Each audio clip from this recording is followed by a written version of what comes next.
Hey guys, for this video, I'm going to teach you how to spot a copy or fake FRP plate from the original one.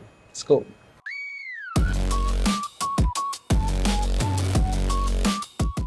There are two ways how to check if your plate is a copy or a original one.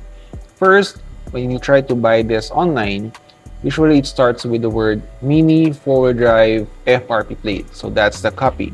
Now for the original, usually it starts with the word Tamiya, like Tamiya mini four-wheel drive FRP plate.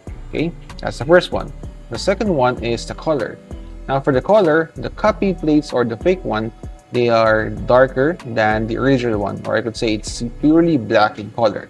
Let's compare it to the original FRP. On your left is the original one, and on the right, that's the copy. As you can see, there's a big difference in color and texture. Now that's the easiest way how to spot if you have the fake or copy FRP plate. That's it for our video. I hope you learned something from it. Stay safe, have fun, keep on racing. See ya!